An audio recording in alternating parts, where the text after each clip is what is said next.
La información completa en El País. Bueno, podéis seguir viendo ese programa porque este es un tema que evidentemente afecta a todo el mundo. A algunos nos pilla más cerca, a otros les pilla más lejos, y tú que vas a votar por primera vez, en algún momento te va a tocar también jubilarte, con lo cual el tema de las pensiones es un asunto muy sensible. Por eso vamos a profundizar un poco sobre este asunto. Nacho Conde Ruiz es catedrático de Economía de la Universidad Complutense de Madrid, es también subdirector de la Fundación de Estudios de Economía Aplicada. Nacho, decíamos en este vídeo que suponen aproximadamente el 12% del PIB. ¿Pero cuánto dinero es esto? ¿De cuánto dinero estamos hablando para poder financiar el sistema de pensiones? ¿Eso es mucho, es poco? Bueno, digamos que España tiene un sistema de pensiones que se llama contributivo o bismarquiano. Son sistemas de pensiones donde cuanto más cotizas, más pensión recibes.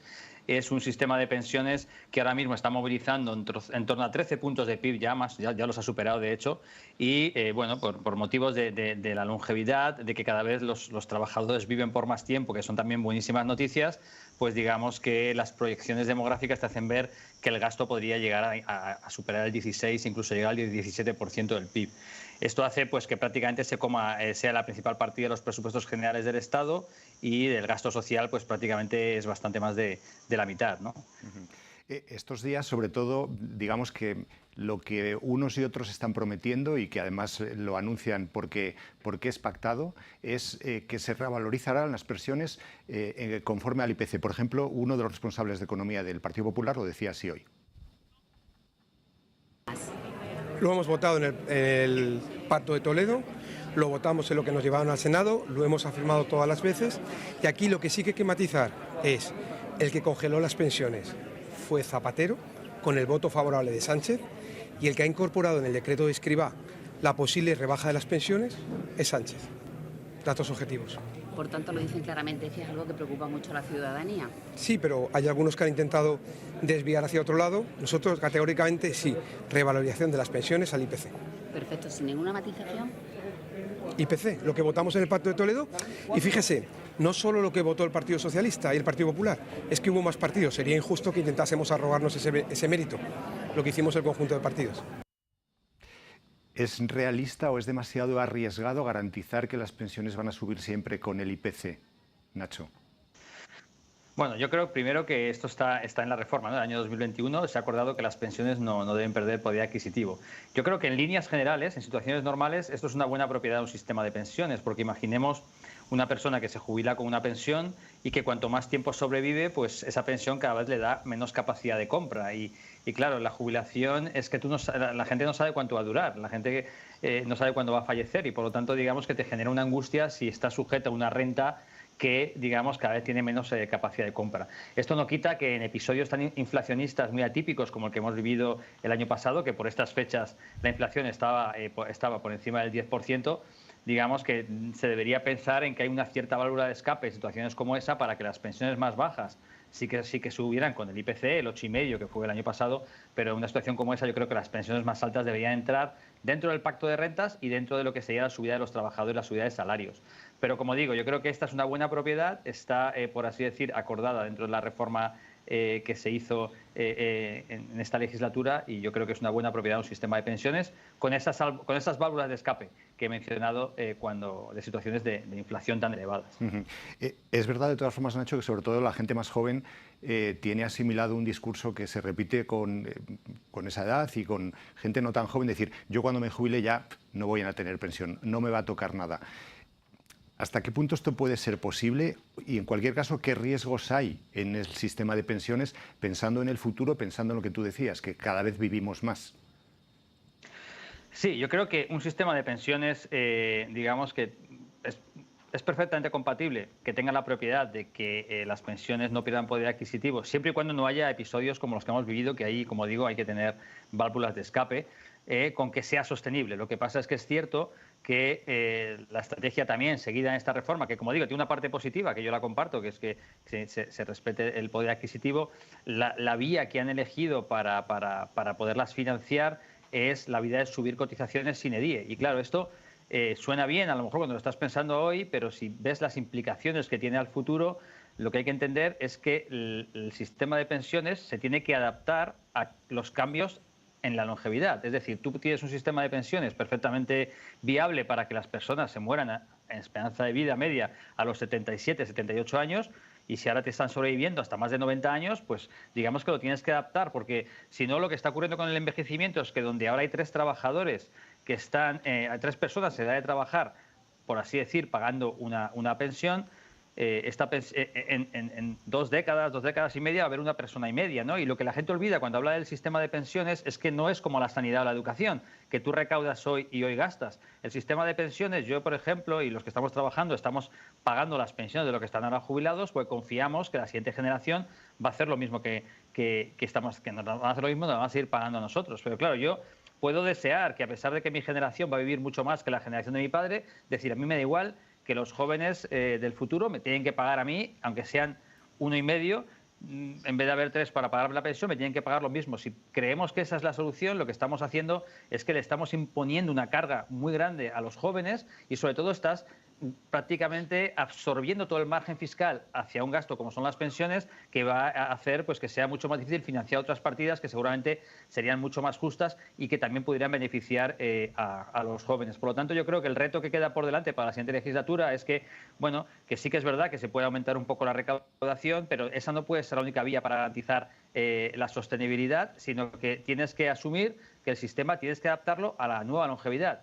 Bien, claramente sin tocar a los actuales jubilados, porque estas son personas que ya no pueden, por así decir, adaptarse a los cambios, pero sí para las generaciones que se van a jubilar en el futuro, tienen que entender pues, que el sistema de pensiones tiene que adaptarse, porque si no la carga fiscal va a ser demasiado alta para las futuras generaciones. ¿Y cuáles podrían ser esas otras vías, Nacho? Bueno, yo creo que la solución no es retrasar la edad de jubilación de todo el mundo hacia los 72 años, como es algo que se escucha habitualmente. Yo creo que la solución es que haya una jubilación que sea flexible, es decir, que cada trabajador pueda elegir con qué grado de parcialidad se quiere jubilar. Es decir, una persona puede decidir trabajar 40 horas y no como ocurre ahora, que trabajas 40 horas a la semana y que al día te vas a la cama, te levantas por la mañana y ya trabajas 0 horas. Yo creo que la salida al mercado laboral tiene que ser gradual. Tiene que ser un poco a la carta de lo que prefiere cada trabajador, es decir, una persona puede trabajar 40 horas y a partir de determinada edad trabajar 30, 20 y ir saliendo gradualmente de ese mercado de trabajo y, por supuesto, tiene que tener sistemas de jubilación de una forma más generosa para bien aquellas profesiones que son mucho más penosas, un policía, un bombero, alguien que está en la construcción, tiene que poder salir del mercado laboral mejor con una jubilación, con una salida, una jubilación mucho más generosa, o aquellos que tienen una salud peor. Es verdad que hemos hablado que la esperanza de vida media y la longevidad aumenta, pero siempre hay personas con peor salud que también deberían poder salir del mercado laboral y a la jubilación en unas condiciones mucho más generosas, ¿no? Pero digamos que para que esto sea factible hay que hacer reformas tanto en el lado del mercado laboral como en el lado de las pensiones, porque yo ya sé que se puede demorar la jubilación, que existe la jubilación activa, pero cuando uno lo mira y pregunta a los que están actualmente a punto de jubilarse, no te permiten hacerlo a la carta. Y yo creo que esta va a ser la única posibilidad que vamos a tener un poco pues para aprovechar todo el talento senior que tenemos, para hacer que la carga no sea tan grande para las futuras generaciones y que el sistema sea sostenible. La mochila austríaca, lo contó antes Jorge muy brevemente, que viene incluido como una de las propuestas del Partido Popular y lo escuchamos constantemente. ¿En qué consiste básicamente? Bueno, yo creo que en Austria lo que hicieron fue eliminar el coste de despido de todos los contratos a partir de un determinado momento. Decía, a partir de ahora no hay coste de despido, pero el empresario te va a meter, por así decir, una cuenta individual, una cantidad de dinero, para que es como que te adelantan el coste de despido. Y por lo tanto, cuando te tienen que... Esto genera mucha movilidad, porque claro, muchos trabajadores no quieren cambiar de trabajo porque tienen una cierta seguridad de que están en su trabajo y si les tienen que despedir hay que pagarles más. Pero como tú te lo llevas, ese coste de despido te lo llevas contigo, pues si alguien encuentra un trabajo mejor no tiene miedo a cambiarse porque sabe que no va a perder esa antigüedad. También la empresa, cuando entra en dificultad, entra en una crisis, no ocurre lo que ocurre ahora. Muchas empresas, cuando llega una crisis, no despiden al trabajador menos productivo, que sería lo que tendrías que hacer para que la empresa pueda salir de la crisis, sino que despide al trabajador que le tiene menor coste de despido, que casi siempre suele ser el más productivo, ¿no? Y luego también se encuentra con que tiene que... Y esto lo hace porque, claro, no puede despedir al que le cuesta más, aunque sea menos productivo, porque tiene problemas financieros, ¿no? Pero yo creo que en el programa electoral del PP no sé si usa el término mochila austriaca o es la interpretación que da la prensa, ¿no? Porque yo creo que usan más el término de cuenta individual, que yo creo que es lo que aconsejaría para España. Es decir, no es que el coste de despido se pone a cero y a cambio tienes un fondo, sino que tienes un coste de despido un poco más bajo, por así decir, pero que luego tienes también un pequeño fondo austriaco, un pequeño fondo individual donde te meten un poco en vez de te adelantan, por así decir, no todo, sino una parte del coste de despido.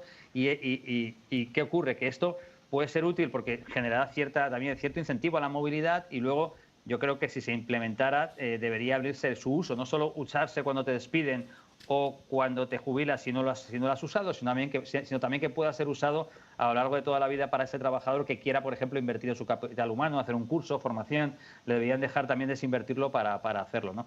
Yo creo que la actual reforma laboral la complementaría bien, porque tenemos una serie de trabajadores como los fijos discontinuos que muchas veces se acaban yendo de ese contrato sin que sean despedidos, simplemente bajas voluntarias, y por lo menos se llevarían su mochila. Y luego también es útil estas cuentas individuales, por así decir, para el empleo del futuro, donde es muy difícil distinguir entre un trabajador asalariado de un falso autónomo, de un autónomo, cuando ya los derechos te los llevas contigo. Si obligas a, por ejemplo, un rider o a alguien a que el que lo contrate tiene que meter en su cuenta austriaca, en su cuenta individual, perdón, una serie de cotizaciones, por así decir, pues también se las llevaría. O sea, son cosas que se están barajando ahora en todos los países, un poco pensando también en el futuro del empleo, ¿no?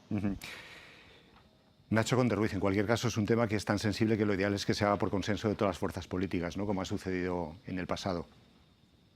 Esa es la clave, porque si no, hay cuestiones que necesitas hacerlas con un amplio consenso, porque si no, a nada que un partido proponga hacer una propuesta de reforma del sistema de pensiones, el otro se va siempre a oponer, y si luego se da la vuelta y uno está en la oposición y otro está en el gobierno, pues será justo lo contrario, ¿no? Yo creo que son esas cosas que deberían buscar amplios consensos, ¿no?, para que se hiciera, ¿no? Con la reforma laboral yo creo que sí que se hizo, porque se contó al menos se encontró dentro del diálogo social y se buscó ese consenso a través del diálogo social. Idealmente sería también dentro del Parlamento, pero bueno, con las pensiones, pues no, desgraciadamente, pues no fue el caso. Nacho Conde Ruiz, catedrático de Economía de la Universidad Complutense, subdirector de la Fundación de Estudios de Economía Aplicada y colaborador también de Agenda Pública. Gracias. Muchas gracias. Bueno, y gracias a todos los que nos habéis seguido un día más. Ya sabéis que mañana tenemos un programa especial. Comenzará